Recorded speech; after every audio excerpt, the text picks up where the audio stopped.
Okay,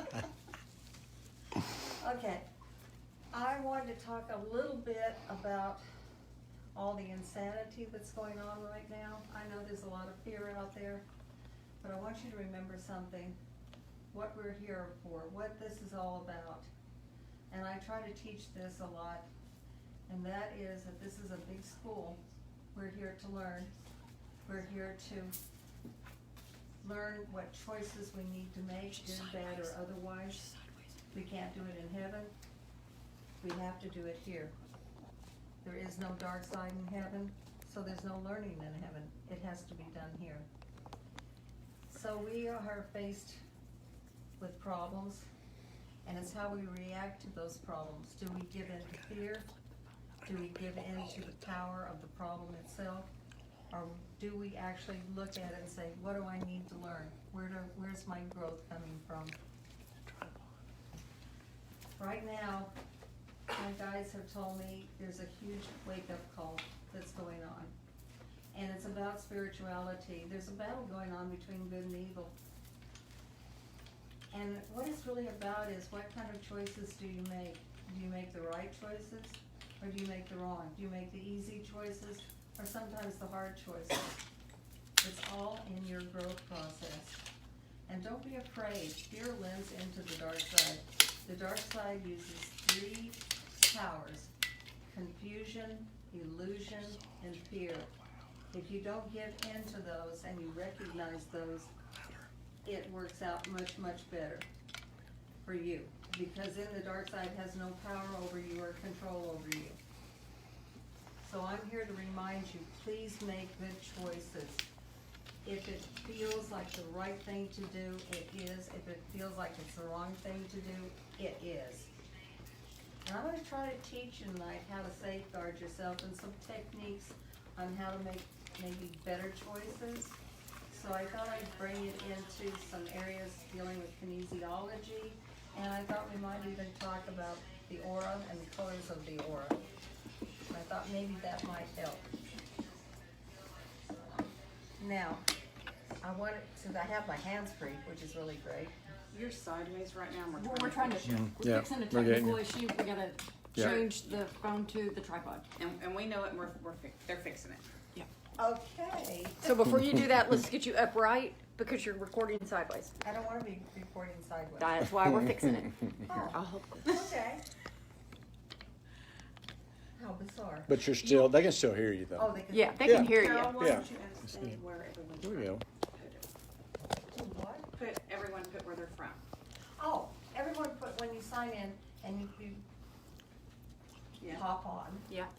okay, say where you're from. It helps us to know where you're from. Oh, am I still sideways? Probably a No, delay. You You're are good. upright. We You should gotta get- go yeah, right. You Okay, probably got yes. a delay on yours. Thank God I have all these people here helping me. I'd be in real serious trouble. All right, I want to get into kinesiology.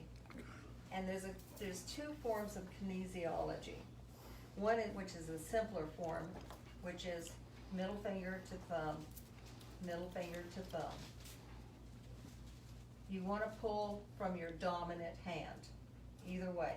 You want to pull from your dominant hand. So you're pulling, like my dominant hand is my right hand, so I'm going to pull with my left. And what you do is you give your soul permission to hold for the answer no. And you pull and hold. Then I give my soul permission to break for the answer yes, and break. That sets the pattern. So, I'm going to hold for the answer no, break for the answer yes. Now, if it's a small break, that means a small yes, not a real strong yes. If it's a medium-sized break, that's a pretty good yes. If it's a big yes, that means absolutely, definitely yes, okay? If it's a real strong hold on the no, then it's a definite no. But if it's almost a break on the no, it's not quite no. So be aware of that. And you have to trust this. And the key to this is you don't ask things that are about like the future per se. You can say am I safe in going shopping today? That's kind of a future, but it's actually now and present. So you can say, am I safe going shopping today? Yes. Okay, now I have to state where I'm gonna go shopping. Am I safe going to Kroger's today? Yes, big yes. Okay, I'm safe going to Kroger's today. Now what does that mean? Whatever is safe in your head. So if you're thinking about coronavirus, that's what you're gonna be safe from if you go shopping at Kroger's today. Kinda understand? I wanna get this so you have a basic understanding of it. Now let's go back to this. If I get a no, okay, I get it. That means no. You don't go today. You stay home. Because there could be other things involved. Now, if you wanna know, am I safe driving today? You can state, am I safe driving today? Yes. Big yes, you're safe driving. Kind of a yes, maybe you're not so safe driving. Maybe you should stay home and think about it. You can use this with all kinds of situations. I use it dealing with past lives through present. I can use this to find out if I've had a past life with someone. If that past life was a positive life, no. Was it a negative life? Yes. Okay. What kind of relationship was it? Because remember, all the questions are yes or no. So you have to really be cautious in your questions.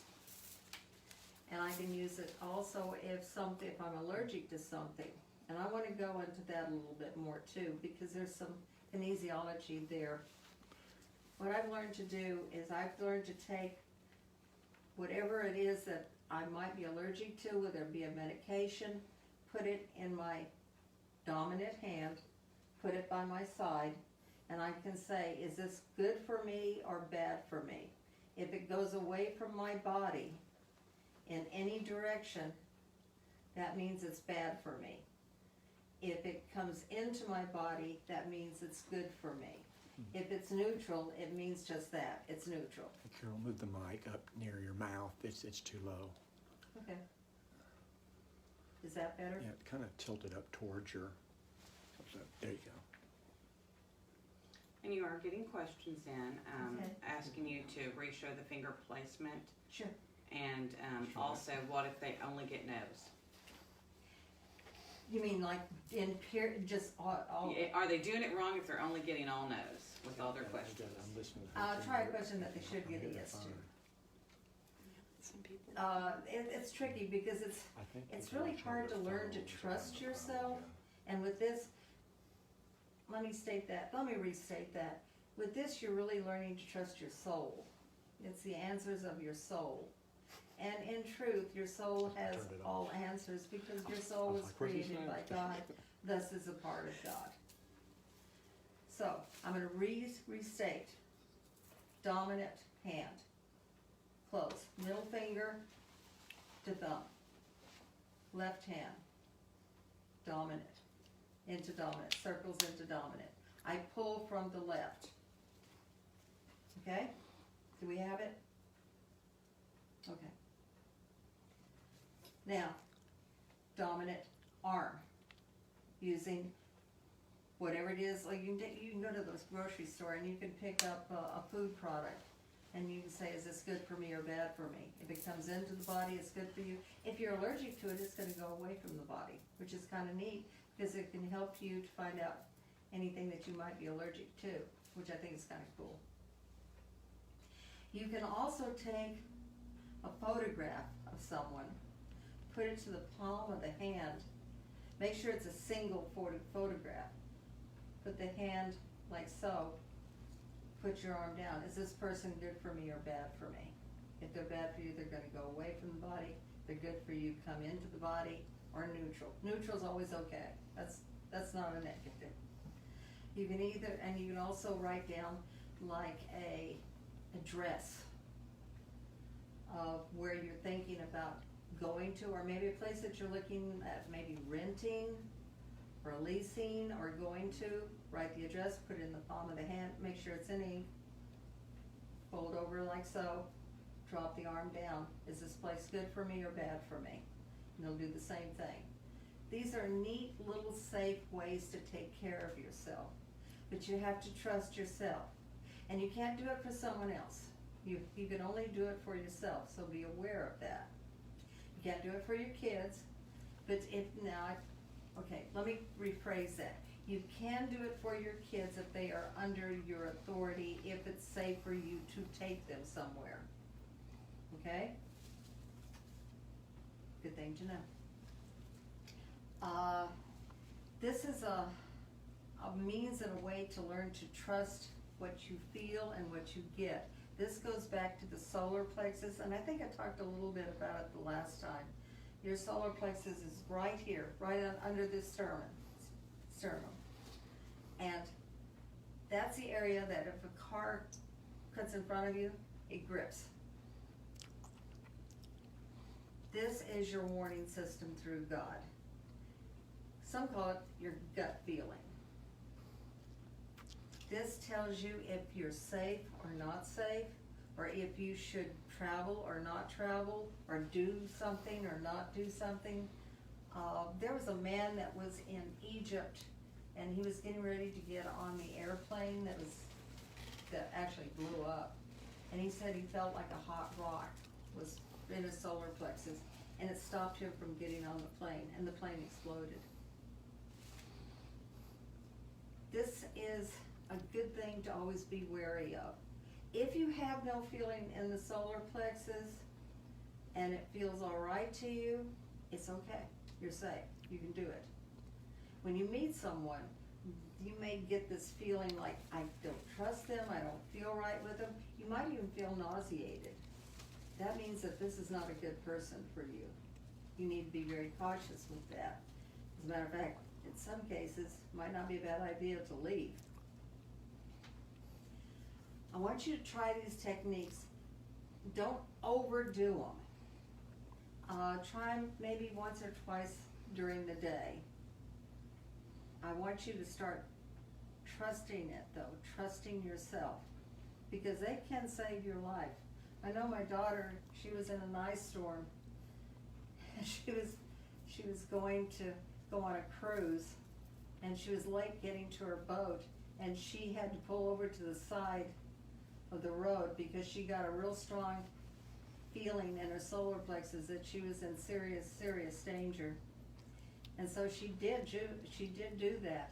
Later on, this truck went by and sprayed the highway, cleared it of ice, and she was able to get back on the freeway and make her cruise. She listens to her gut always. I remember one time I was getting ready to go with my daughter to see the movie Ghost. You remember that movie from way back when? And I was driving my car, and I got this feeling in my solar plexus, and I got, go home now. So I turned the car around, and I drove back, and I was going like 90 miles an hour. I don't even know how I did that. And I pulled into my driveway, and the power fluid was gone out of my car. But I was okay. So I've really learned to trust my gut, my solar plexus, this technique, the kinesiology, because these are tools that can keep me safe and that I know work. Any of you have any questions? Are there any types of questions you may not ask? No personal questions, please. No. What yourself, to ask your soul. Oh, thank you. Okay. Don't ask about future situations, because it'll mess you up, especially if you get it wrong, and you will probably get it wrong. You can ask, is this a safe person for me to do business dealings with? And you could state their name and use the kinesiology, and you may get a small yes, and in which case, if you do, be mindful. That means that's not a good person to really do dealings with. Don't do death. Don't ask death questions. You can do some illness questions, but unless you are relatively knowledgeable, I think you could ask, do I need to go to a doctor now? Do I have a serious illness? And you can ask those kind of questions, but I wouldn't try to diagnose with it. Any other questions on there? Here's one, how do you know someone is, see a cat? Do what? How do you know someone's your soulmate? That was the very last question, sorry, I wasn't back down there yet. Oh my God.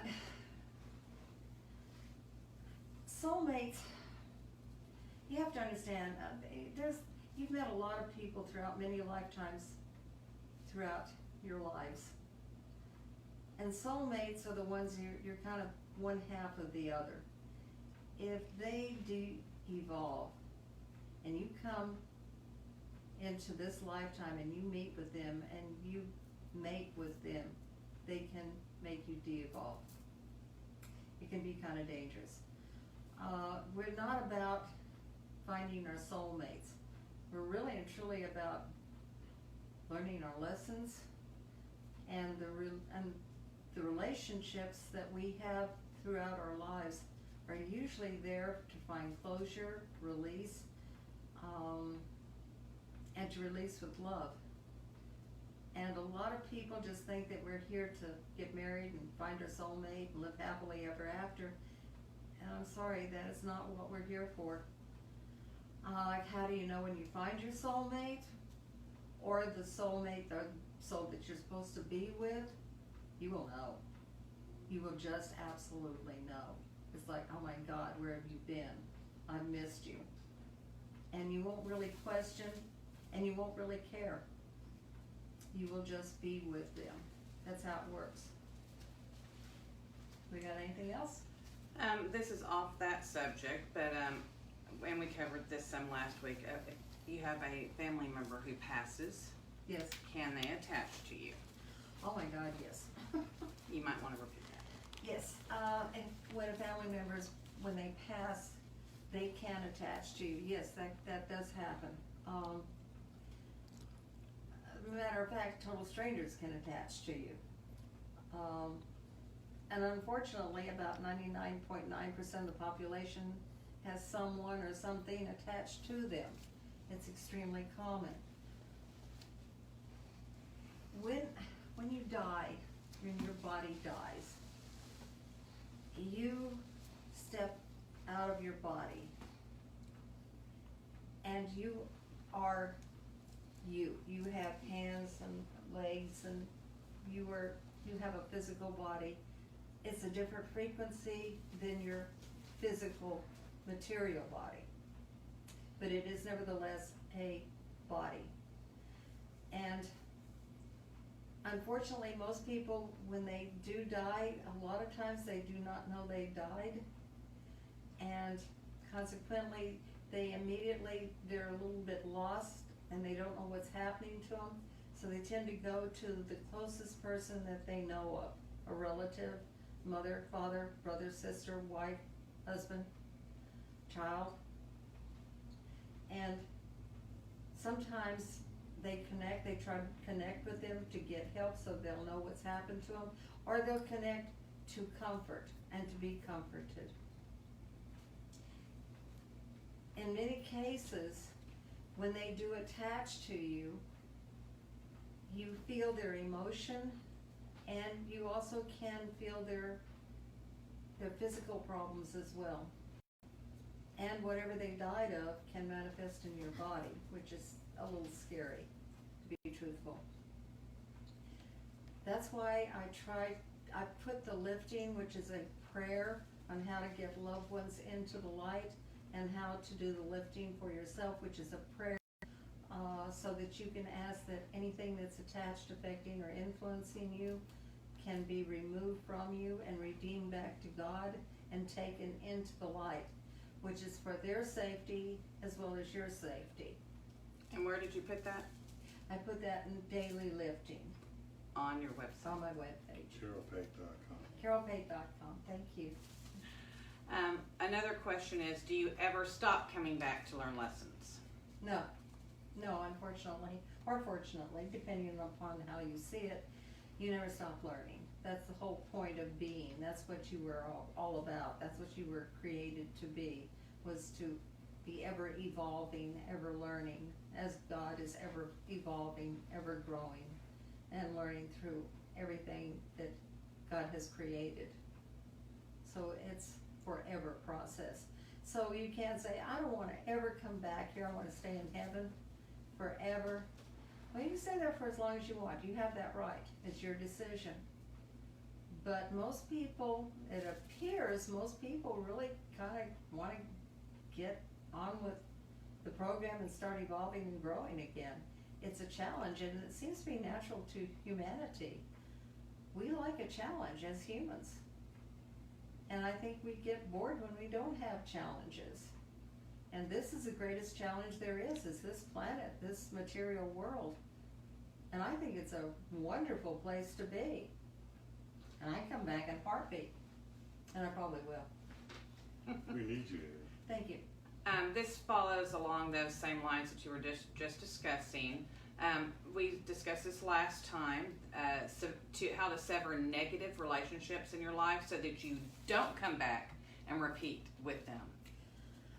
What I have really learned is we have to learn to forgive and to release with love.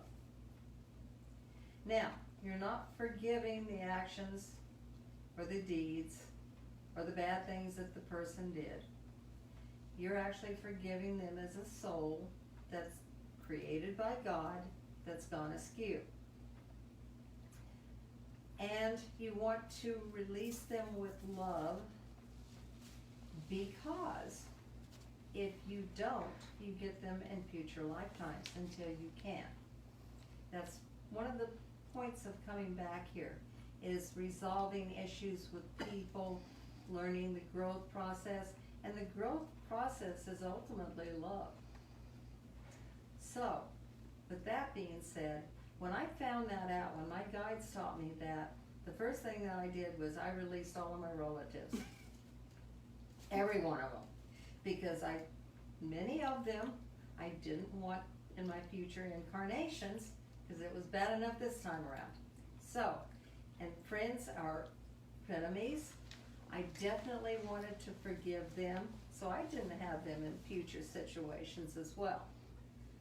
So I've learned that you forgive and release with love. This sounds terrible, but for your benefit. And in turn, it benefits them because it releases them from this eternal loop they get into with you lifetime after lifetime, and it goes very negative each lifetime.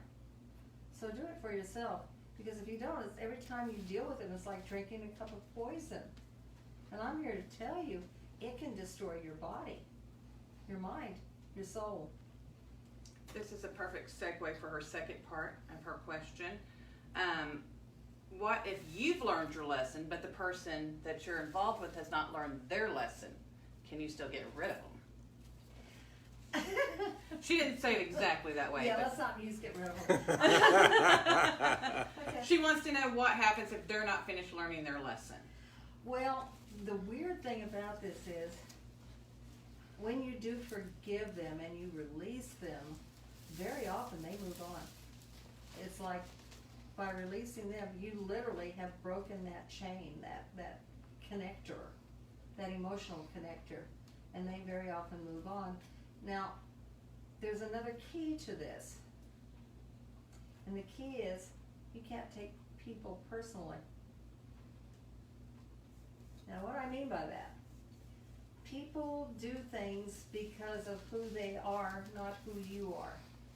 So you have to learn to depersonalize people and their situations and what they do or don't do to you or around you.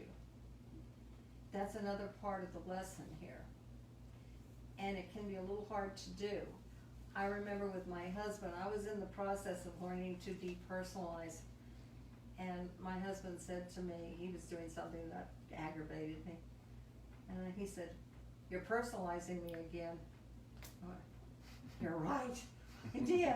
Okay, got it. All right, I'm working on this. No, I'm not working on this. I'm gonna do this. So I did. And I got through it. I really did it. It was great. And it frees you from so much. And I'm gonna tell you something, the dark side, they look for those weaknesses. They look for those little weaknesses where you flare because you've personalized something, or you reactive, and they slide right in there and they mess with your head and they make things worse and worse and worse. So I've learned that every time I react to something, I found a weakness.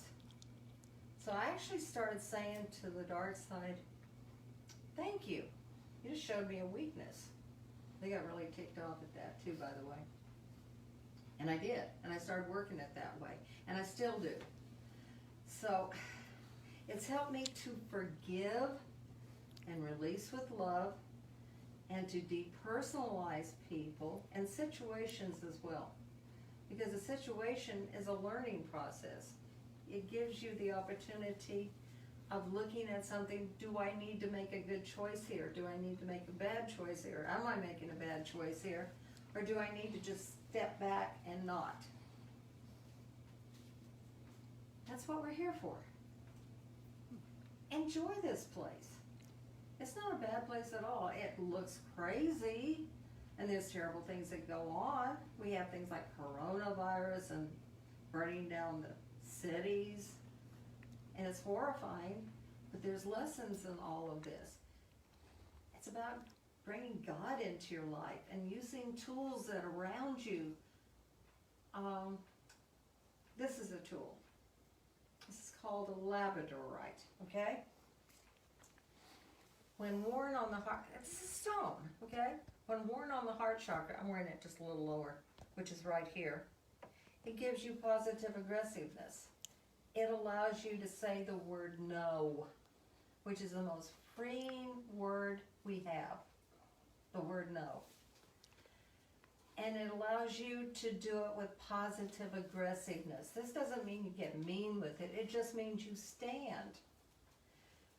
Women that have husbands that beat them, when they get a labradorite and they wear it on their heart chakra, their husbands don't beat them anymore. It's weird. And they start saying the word no, and they usually get a divorce. Get your microphone back up. I'm sliding, sorry. Right down, right there, so we, Yeah, there we go. We're good? So it'll be, yeah, it's just fine right there. This is part of the lessons question. Why are abusive parents put into innocent lives? Oh God, that's a great one. I love that. My parents were abusive. I'm telling you what, it's gonna do one of two things for you. It will either turn you into a major survivor, or it'll beat you down and you'll become a victim, a permanent victim throughout your life. You've had those parents before, and you've rotated with them. It comes a point in time that you have to learn to overcome them. Both my parents they had problems. They really had problems and could get very, very mean, brutal sometimes. But they turned me into a survivor, and they taught me to stand up for myself and to never be a victim. I refuse to become a victim. So we have situations like that that we're born into to overcome. And I'm going to tell you something else, and this is you're going to hate me for it. Choose your mother and father. Yeah. Yeah, when I found that out, I was like, what? Really? I choose my mother and father? Yes, because you chose them to overcome them. They were going to present to you the lessons that you needed to assist you in your lifetime, to make you stand. You were either going to break or make. That's why. That's why it happens. The next question is, someone was at, I guess, one of your talks, one of the times that you were giving a speech, Okay. or and they wanted to know, when you cleared the room, you did a lifting on the room, Yeah. literally felt something lifting away from my body. What was that? What was that feeling? That was human spirits being removed from your auric field by the band of mercy and taken into the light, being redeemed back to God. And you literally feel them lift, particularly in the neck and the shoulders. That's the major part. The very back or the base of the skull, it feels like they're lifting, and you feel lighter, and very often there's a tingling, and you feel slightly spacey, and your mind's real quiet, because when you have spirits attached to you, you've got a lot of chatter in your head, and you have anxiety attacks and all sorts of problems with your sleeping, all sorts of things. So that's what they felt. Can you use sage to clean your house? No, sorry, it's great on TV. No. Sage will cleanse negative energies. Sage will not remove entities or human spirits or any type of entity. It will only clear out negative energies, okay? Please understand that. And people come to me, I have sage here, by the way. But people come to me and they say, I use sage, but my house is still haunted. I don't understand. Well, sage won't get rid of your spirits. They won't get rid of anything except for negative energies. That's why you have to do a lifting on your house. And I give them the lifting to do, or I do the lifting for them, or whatever the case may be. And they're clear. No more haunted house. CarolPate.com. CarolPate.com. Sandalwood helps though. Sandalwood does help, but that's for demonic, not for human spirits. There's a lot of personal questions coming across. If you might want to tell them if they have a personal question, they can reach out to you to make an appointment. Yeah, I'm not answering personal questions on the Facebook. This is strictly for teaching, and then it's free. This is nice. General questions. General questions, and spiritual questions. Thank you very much. Personal questions, make an appointment. You need to talk to me direct, and I'll help you. You send me photographs of whomever you want to know about, or samples of writing in ink, and I can tell you basically whatever you want to know. I'm not a fortune teller. Sorry. I can look a little bit into the future, but I'm not going to tell you you're going to marry this man. His name starts with R, and it's going to be in a year from now. It's going to be on a cruise ship. Sorry. Here's a good general question. Can I be taught to communicate better with the other side? I don't recommend it, because if somebody is trying to contact you, more than likely they're earthbound. If it's a person, and it could be a little bit dangerous, actually it could be really dangerous for you. Your guides can make contact with you, but it's more like in your head, and you feel kind of a light buzz, and it kind of comes over or to the right. The dark side speaks to the left. I know there's a lot of mediumship schools out there and so forth, but all I can tell you, I was born a medium. That's not my major thing that I do, obviously, but if you're not born with the gift of mediumship, you can't develop it out of the blue, to my knowledge, to my experience. And unless you're working with the Band of Mercy, which I love doing because they help me when I do make contact with somebody else.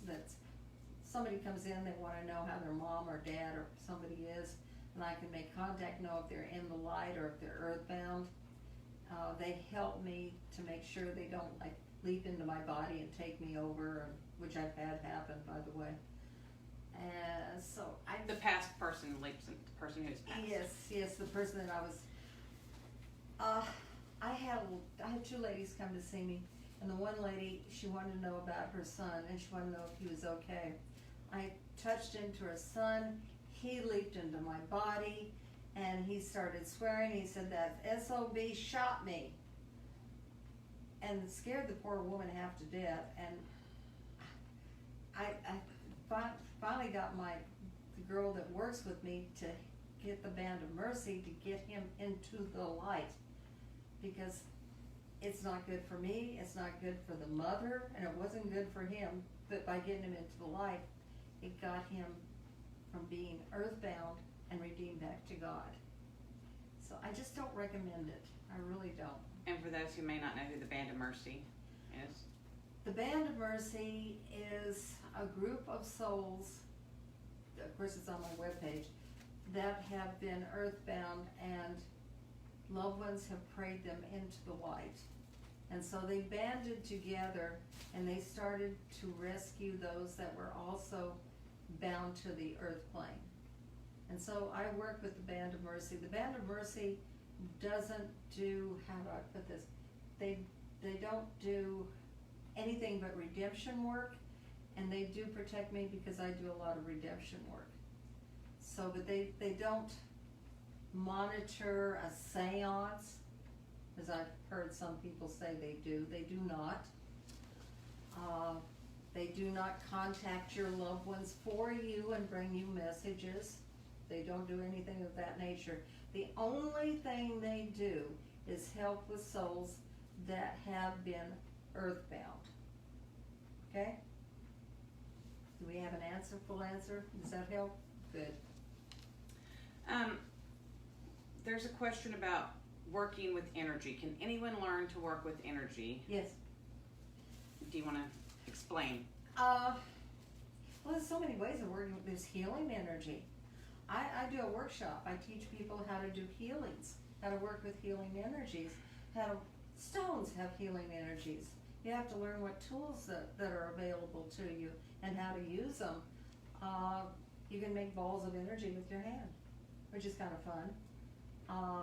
And your hand gets hot. That's what she was asking. Does your hand heat up? Yes, your hand heats up, particularly those people that have healing abilities. Their hands will turn red and they'll heat up around people that need healing. It's because they need to put their hands on that person to do healing with them. It's a natural thing. And we have a lot of natural healers.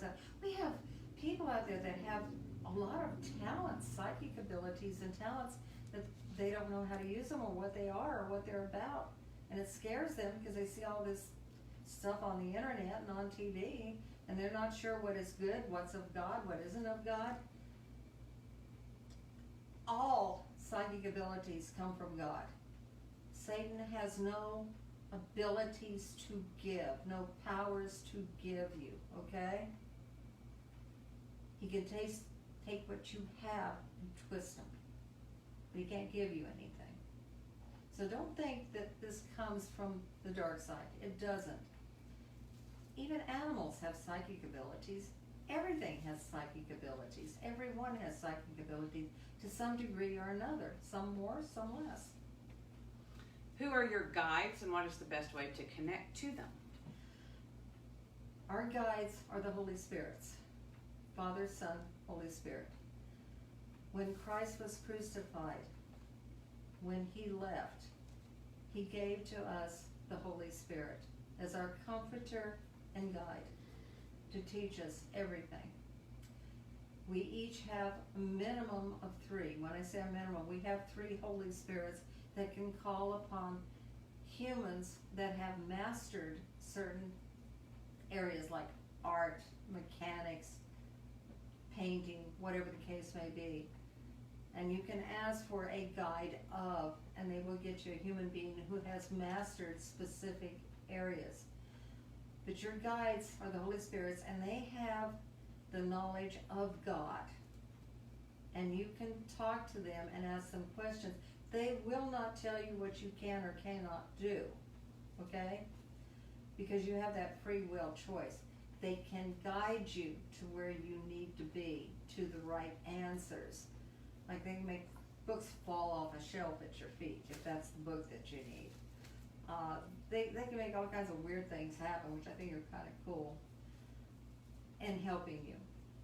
Like when I'm in a learning process, I'm going through a stage of, I'm in misery, I've got problems with my mother or my husband or my daughter or whatever the case may be, and I've run out of questions, I don't know where I'm at with the situation. I go, okay guys, I know I'm supposed to learn something here, I know that I'm in a position of learning, give me one word, give me something, because I don't know where else to go with the lesson. Give me just something. And it'll pop in my head. A word will pop into my head. And very often I have to look it up in the dictionary, not always, but a lot of the times.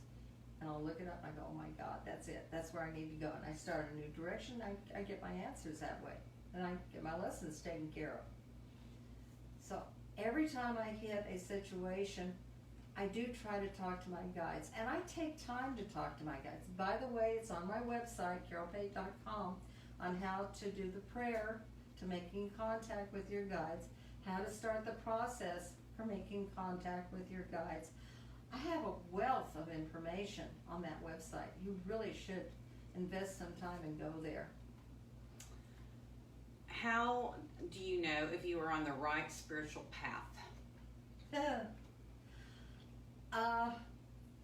Well, when you're on the right path, everything flows and opens up and goes the way you're supposed to go. Although, you have to make detours in order to get lessons. And when you go off the path, you kind of feel like you're going off the path. And it could very well be that you've gotten with this person. It could be a friend, it could be a relative, it could be a relationship, a romantic relationship. And you know you really shouldn't go, but you go. Well, you've just gone on a detour off your path. But in truth, it brings you back to your path with very often a little more knowledge if you learn from it and don't get caught up in the detour, which can take you permanently off your path. So be aware of that. When you're flowing smoothly, everything's going good, you feel good in the solar plexus, you're on your path. Hey, Carol, there was a question. Do you recommend automatic writing? No, I do not. The reason I don't, and I've done it, okay? I thought you talked about it before, but Yeah. I couldn't remember. The reason I don't recommend it is it's not, your guides will not be in contact with you that way. But the dark side can. And they can pretend to be a spirit, a human, young, old, relative, whatever the case may be.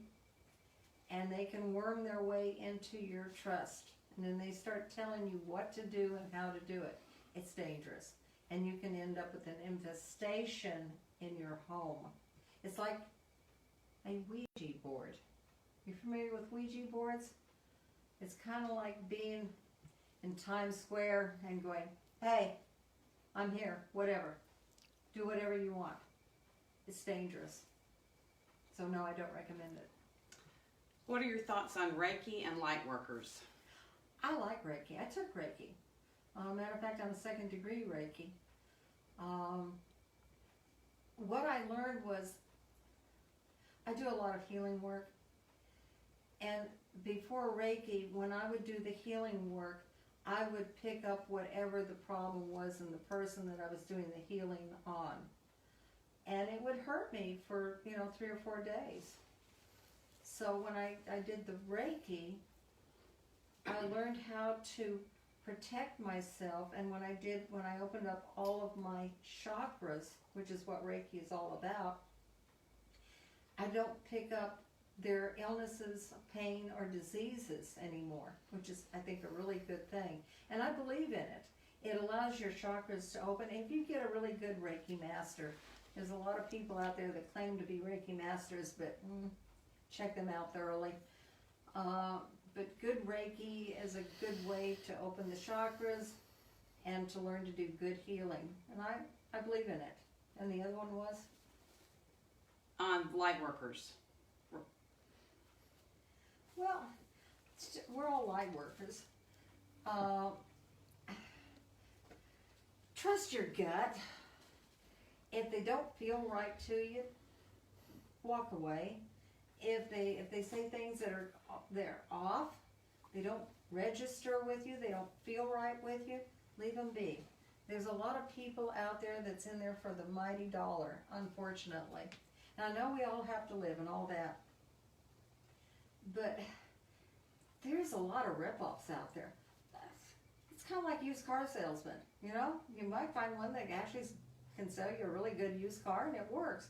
And then you might find one, you drive it off and the whole thing falls apart.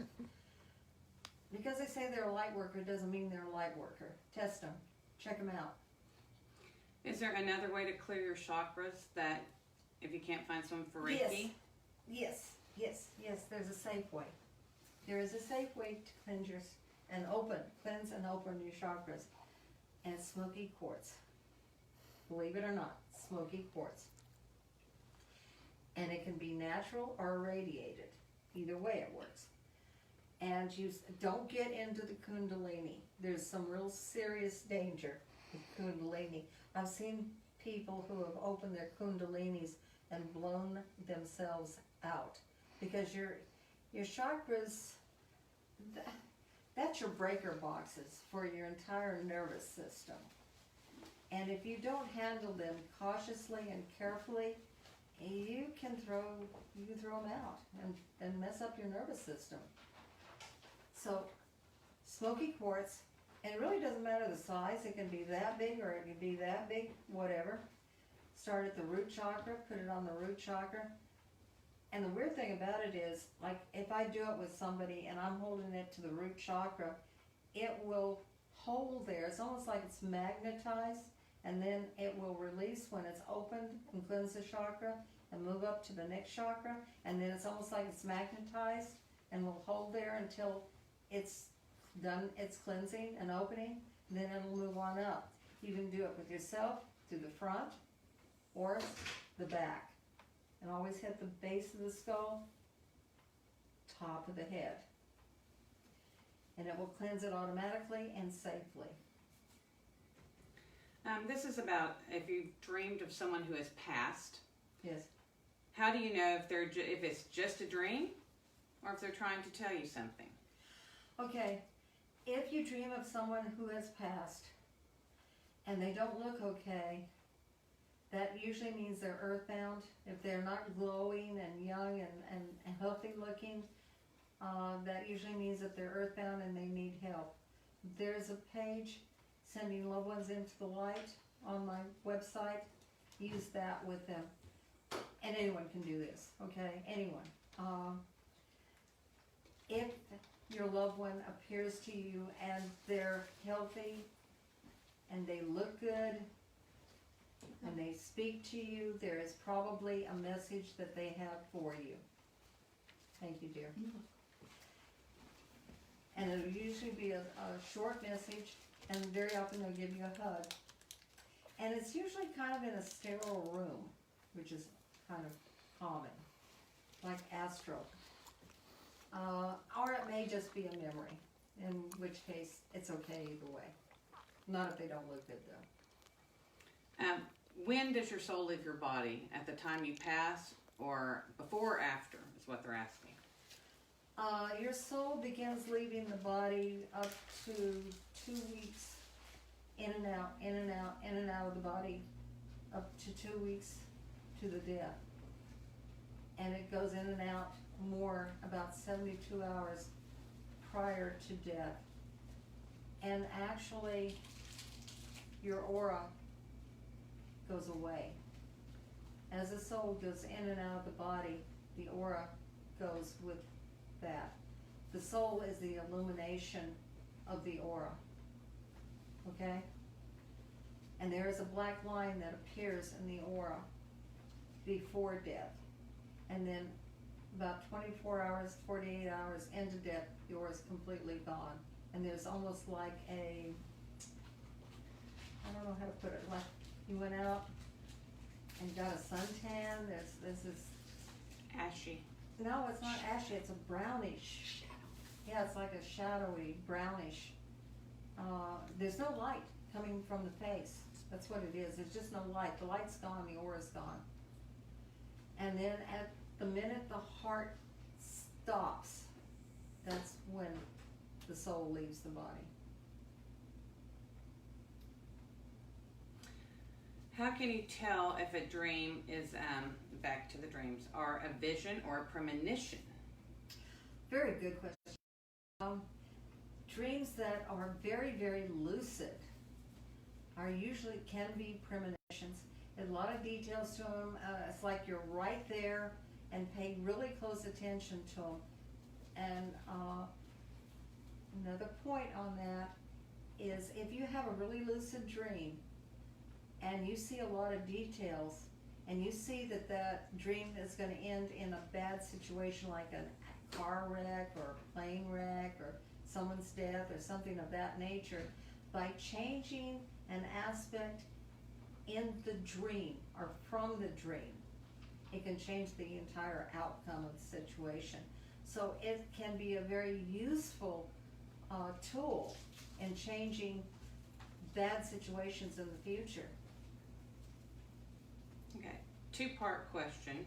The first part is, can the spirit world help you to stop hackers or like on devices like phones, things like that? You do have this symbol. I'm not entirely, yeah, I do have that. You have the symbol for tech or electronics. I do have a symbol for that. Yeah. And probably should put it out there. But you can call upon the integral band of mercy. And I don't know what all they can do or not do because this is relatively new for me even. But it's the integral band of mercy to help you with stopping hacking or whatever the case may be. Let me know how it works out. And it's done, and it's always, I would please ask the Integral Band of Mercy to help me with, in the name of Ha-Goel, Ash Shalom, and in the name of Jesus Christ, and I thank thee. We're in a technical era now. I know that that's what they work with. They work with internet and technical. And the second part was black magic. How do you stop people from using black magic on you? Well, you can't stop people from doing anything. But what can you do about it? What can you do about it? Well, this is going to sound weird, which, what can I say? I'm paid to be weird. You ever heard of pentagram? It is a 5-pointed star within a circle, which is where the pentagram, not because of witchcraft, but because the pentagram protects you from the dark side. The pentagram was given by the Archangel Raphael to King Solomon, so he would have authority over the demonic. Oh, we have one here. It's a little one. Pentagram.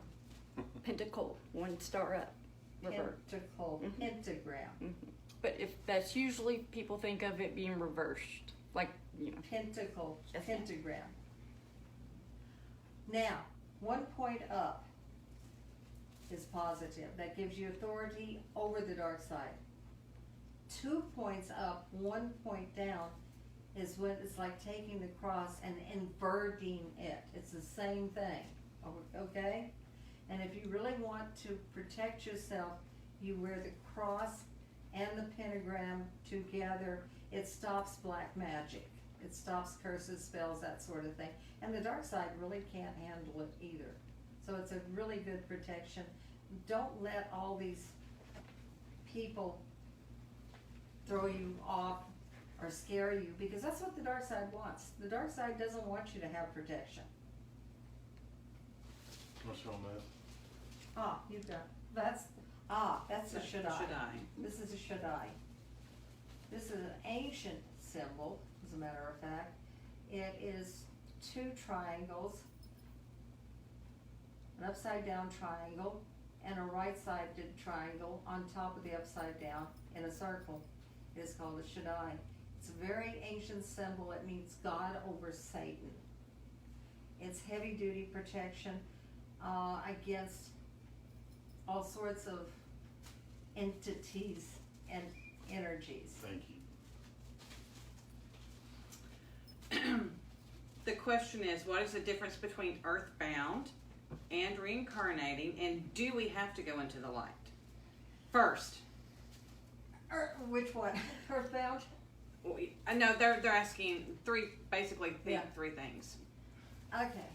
Earthbound means that you've left your physical body and you're stuck. And you're at risk of the dark side if you're stuck here. I mean, they could grab you if they wanted to. And the bad thing is you can incarnate from being earthbound, which means that when you incarnate, you come in with all of your baggage, all of your problems that you had from your last lifetime, and with it makes it very difficult to make it in this lifetime. The reason you want to go into the light is, number one, you're not going to get judged in the light. Don't think you are. You're not. When you go into that light, I don't care who you are, I don't care what you are, I don't care what you've done. If you go into that light, you are automatically redeemed back to God. But this means you get to plan out your next incarnation, your lessons, and who you're going to have your lessons with, and how you're going to deal with them. It gives you a jump start, okay? If you incarnate from earthbound, you don't get that. You don't have those alternatives. You don't have those opportunities. So it's to your benefit to go into the light. Now, what is the light? The light is Christed light. Plain and simple. Christ died for everyone. I don't care who you are, what's your religion. Makes no difference. If you accept that light, you're accepted by Christ. You're accepted into heaven. You get redeemed. A question is a reputable place to purchase stones and crystals. They're everywhere. They're everywhere. The problem is there's not a lot of good information out there on stones and crystals.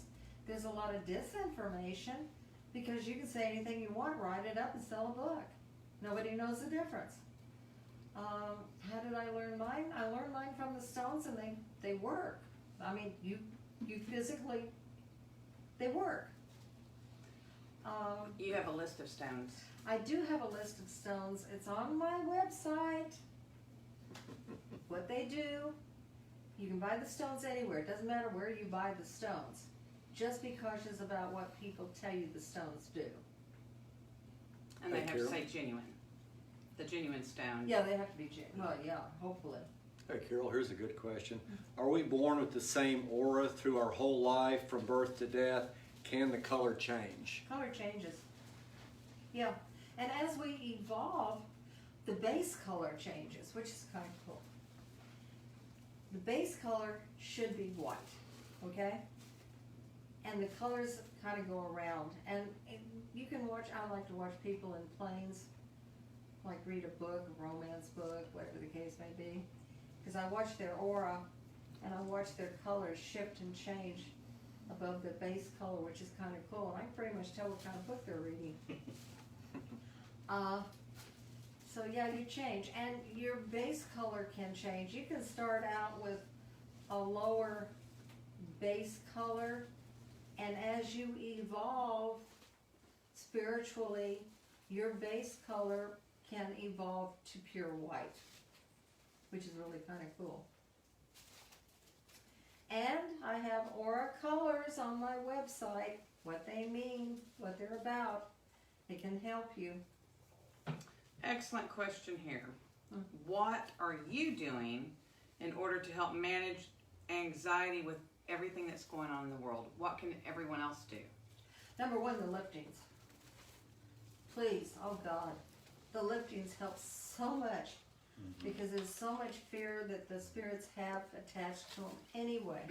And I clear myself on a daily basis. I make sure I don't have anything attached to me because and I recognize that it's all about lessons and that I am protected through God and that I'm going to be okay if I learn my lessons, and I have to recognize that I keep learning lessons if I want to be here. Because if I don't want to be here anymore, all I have to do is quit and not learn the lessons anymore.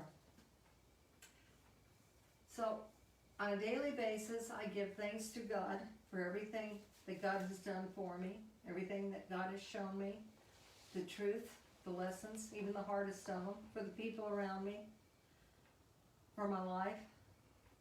And I may do that 2 or 3 or 5 times a day. It depends, as it moves me. I don't have a regimentation. I don't do a meditation. I don't do all the things that I suppose a spiritual person, to some people's eyes, are supposed to do. I trust 100% in my guides. I know that if I'm going to be in danger, they'll let me know. And if they don't let me know, then I know that whatever's going to happen is supposed to happen. And I release that. This is on the same line, Okay? not necessarily from what's going on in the world, but what if it's a specific person that's causing you those things through mentally or verbally abusing you? What is a good way to release anxiety and panic attacks? Number 1, again, do the lifting.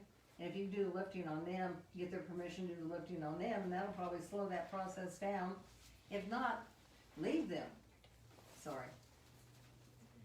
I don't believe in staying in abuse. I just do not accept abuse, and I don't think anyone should accept abuse. Now, I know there are situations where you're dealing with a sibling that you have to take care of. Maybe you have a lot of problems with that sibling. Again, you have to recognize, don't take it personally. Depersonalize them. Look at them as an opportunity to learn a lesson.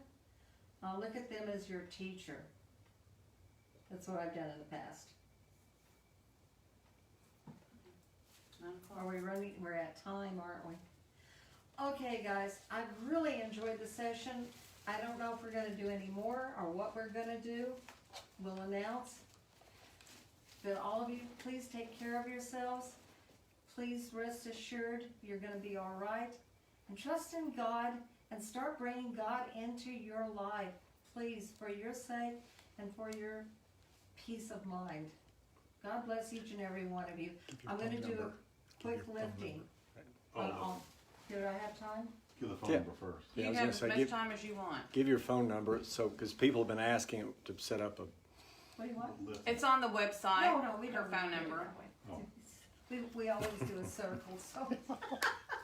God bless you. I'm gonna do a lifting on everybody. Hopefully that will help, okay?